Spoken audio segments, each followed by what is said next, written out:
नमस्कार। तो अब वह समय आ गया है जब नवरात्रे आरंभ होने वाले हैं।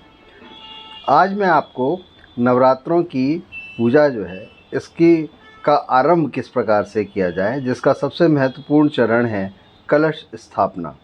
इसके विषय में आपको जानकारी देने के लिए उपस्थित हुआ हूँ।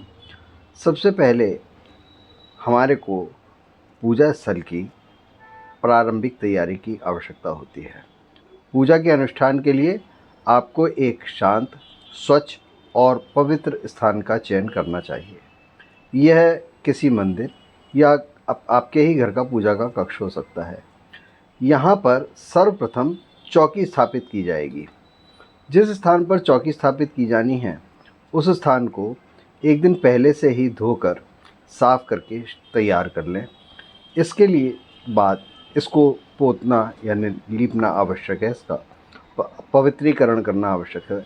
इसके लिए आपको थोड़ी सी साफ़ मिट्टी में एक चुटकी पिसी हुई हल्दी और गोबर का घोल बनाकर आपके फर्श को लीप लेना है। अगर आपको गोबर ना मिले तो आप एक रात पहले ही एक उपले का टुकड़ा और मिट्टी इन दोनों को मिलाकर भिगो दें, तो इस प्रकार से आपका यह घोल तैयार हो जाएगा। अब दूसरी सबसे महत्वपूर्ण बात है, वो है सामग्री एकत्रित करना।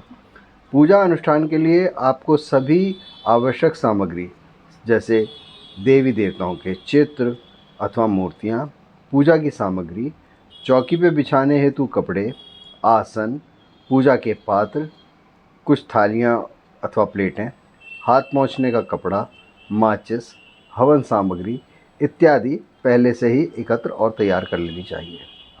अब आपने पूजा का शुभारंभ किस प्रकार करना है। आपका स्थान लीपा हुआ है, उस पर चौकी रखी हुई है, इसके ऊपर आपने कपड़ा रख दिया है। अब आप सबसे पहले इसका पवित्रीकरण करेंगे। ओम अपवित्रो पवित्रो वा सर्वस्थांगतोपया यस्मृत पुंडरीकाक्षं स बाह्यंतर शुचि। या आप ये कह सकते हैं कि मैं भगवान का ध्यान करके इस स्थान को पवित्र कर रहा हूँ, यह स्थान पवित्र हो जाए। अब आप आपके जितने भी देवी देवता हैं, उन्हों के जो भी विग्रह हैं, तस्वीरें हैं, इन सब को इस चौकी पर स्थापित कर लें तथा इन्हों को अक्षत, मौली, जो पुरुष देवी देवताओं की यदि मूर्ति है तो उन्हों के लिए जनेऊ इत्यादि, फूल माला इत्यादि चढ़ाएं, इन्हें तिलक लगाएं, श्रृंगार सामग्री रखें, दीप प्रज्वलित कर लें, धूप प्रज्वलित कर लें और तदुपरांत गणेश पूजन करें। गणेश जी की पूजा आप जिन भी मंत्रों से कर सकते हैं उनसे करें। मंत्रों का जानना इतना आवश्यक नहीं है। पूजा भावना का विषय है, उपासना भावना का विषय है। अतः आपको आपकी शुद्ध भावना से, अगर आप सरलतम अपनी भाषा, हिंदी भाषा या अन्य भाषा, मातृभाषा में भी देवता का आवाहन करेंगे तो आपकी भावना को प्राप्त कर वे वहाँ पर अवश्य उपस्थित होंगे और आपके इस अनुष्ठान को निर्विघ्न संपन्न करेंगे। अब पूजा आरंभ करने से पहले सबसे पहली बात है संकल्प करना। आपको एक संकल्प करना है कि मैं, जिसका नाम यानी अपना नाम, पिता का नाम, गोत्र, राशि इत्यादि बताकर कहें कि मैं यह देवी पूजन के लिए, नवरात्रों के लिए आज संकल्प लेता हूँ कि मैं इसको संपन्न करूँगा। माता भगवती की कृपा रहे तथा यह अनुष्ठान संपूर्ण रूप से पूर्णता को प्राप्त करते हुए संपन्न हो, निर्विघ्न संपन्न हो तथा देवी मेरी प्रार्थना को स्वीकार करें और मेरा कल्याण करें। तदुपरांत आप स्वस्ति वाचन कर सकते हैं। स्वस्ति न इंद्रो वज्रस्वा स्वस्ति न पूषा विश्वेदा स्वस्ति नस्तारक्षो अरिष्टेमी स्वस्ति नो बृहस्पतिर्दधातु। अब सबसे पहले आपको श्री रामचंद्र जी का आवाहन करना है।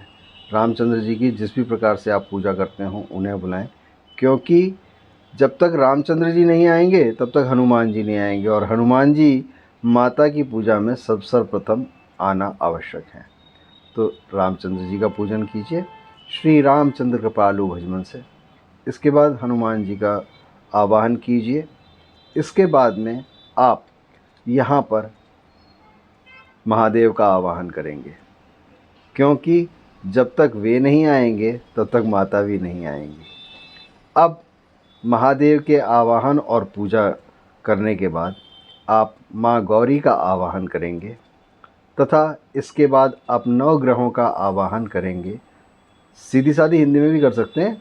इसके बाद आप माता लक्ष्मी का आवाहन करेंगे। धन के बिना कैसे कोई घर परिवार चल सकता है। अब जब आपने माता लक्ष्मी का आवाहन किया है तो विष्णु जी का आवाहन करेंगे तथा शक्ति के लिए माँ महाकाली का आवाहन करेंगे।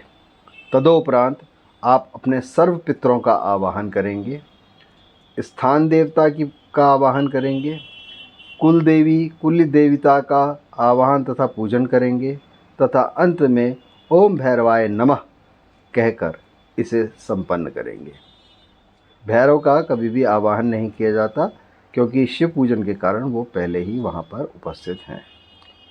कलश स्थापना किसी भी शुभ कार्य को करने के लिए, चाहे वो पूजा हो, यज्ञ हो, त्यौहार हो, गृह प्रवेश हो, सबसे प्रारंभिक और महत्वपूर्ण अनुष्ठान है। कलश स्थापना को घट स्थापना भी कहते हैं। यह विशेष मुहूर्त में की जाती है और इसके बारे में मैं आपको पहले ही बता चुका हूँ। मुख्यतः इसका उद्देश्य देवताओं को हमारे इस पूजा कार्य के लिए आवाहित करना है, जिससे कि सकारात्मक ऊर्जा वातावरण के अंदर उपस्थित हो जाए, वातावरण दिव्य एवं पवित्र हो जाए। कलश को समृद्धि, संपन्नता और सुख शांति का प्रतीक माना गया है। अब मैं आपको इसके लिए सामग्री बता देता हूँ। सबसे पहले आपको एक मिट्टी या तांबे का कलश चाहिए होगा। तांबे के कलश को विशेष तौर से शुद्ध माना जाता है। आम अथवा अशोक के 5, 7 या 11 की संख्या में पत्ते जो कि कलश के मुख पर रखे जाएंगे। एक नारियल जिसे कलश के ऊपर रखा जाएगा। लाल कपड़ा अथवा चुन्नी नारियल को लपेटने के लिए और कलश को सजाने के लिए। कलावा यानी मौली नारियल तथा कलश इत्यादि पर बांधने के लिए। साबुत चावल अर्थात अक्षत पूरी पूजा में उपयोग के लिए। कुछ सिक्के तांबे के भी हो सकते हैं या जैसा आजकल चल रहे हैं लोहे के या पीतल के सिक्के आप रख सकते हैं, कलश में डाले जाएंगे। ये शुद्ध जल, कलश को भरने के लिए शुद्ध जल। याद रखिएगा, कलश जब भरेंगे तो गर्दन से 3 उंगल नीचे तक ही रहेगा, यानी पूरा ऊपर तक लबालब नहीं भरा जाता है। अच्छा, फिर कलश को सजा सकते हैं आप। रोली या कुमकुम की आपको आवश्यकता पड़ेगी तिलक के लिए। आपको इलायची, लौंग, केसर इनकी आवश्यकता पड़ेगी। एक थाली या अगर आपको कलश स्थापना किसी त्रिपद पर करनी है तो उसकी आवश्यकता होगी। खेतरी अर्थात जौ बोने के लिए जो कि नवरात्रि में विशेष तौर से आवश्यक है, एक आपके पास पात्र होना चाहिए मिट्टी का। अब कलश स्थापना की प्रक्रिया आपको बताता हूँ। सबसे पहले आप कलश को अच्छी तरह साफ़ करके शुद्ध कर लें। कलश में थोड़ा सा जल डालकर उसको घड़ी की सुई की दिशा में घुमाएं। फिर इस जल को फेंक दें। यह कलश को शुद्ध करने की विधि है। अब कलश में रोली से स्वास्तिक का चिन्ह बनाएं। इसके गले में 3 धागा वाली मौली को लपेट लें। एक चौकी या पाट पर या अथवा ज़मीन पर जहाँ पर भी आप कलश की स्थापना कर रहे हैं एक स्वास्तिक बनाएं। इसमें मिट्टी के पात्र में जौ बो दें, तो अथवा अगर आप इसमें नहीं रख रहे तो तांबे के त्रिपद या थाली रखें जिसमें जौ की ढेरी लगाएं। इसके ऊपर इस कलश को स्थिर करके रख दें। अब कलश में शुद्ध जल भरें और इसमें गंगा जल, सिक्के, सुपारी, फूल, सुगंधित द्रव्य अर्थात इलायची, लौंग, अक्षत डालें। इसके उपरांत कलश के ऊपर पंचपल्लव आप स्थापित करें। चाहें तो 7 अथवा 11 पत्ते भी रख सकते हैं। ये पत्ते सारी दिशाओं के रक्षक हैं, हमारी समृद्धि के प्रतीक हैं। इसके ऊपर किसी एक कटोरी इत्यादि में, पूर्ण पात्र कहते हैं इसे, चावल अक्षत को भरकर रखें। इसके ऊपर लाल कपड़ा लपेटा हुआ नारियल स्थापित कर दें। अब यह नारियल को अथवा कलश को आपने हिलाना या उठाना नहीं है जब तक कि आपकी नवरात्रि की संपूर्ण पूजा संपन्न नहीं हो जाती। जब यह पूजा संपन्न हो जाएगी ना, उसके उपरांत इस कलश के जल को घर के मुख्य द्वार, घर के अंदर, पूजा स्थल पर छिड़क सकते हैं। इससे सारा वातावरण शुद्ध और पवित्र हो जाएगा। अब कलश में देवी देवताओं का आवाहन होगा। इसके लिए सबसे पहले हाथ में कुछ पुष्प, उसमें थोड़ी रोली मिला लें तथा अक्षत लेकर वरुण देव का आवाहन करें, सीधी सादी हिंदी में, कि वे आएँ तथा कलश के अंदर अपना स्थान ग्रहण करें। अब कलश स्थापना का मूल मंत्र पढ़ा जाता है।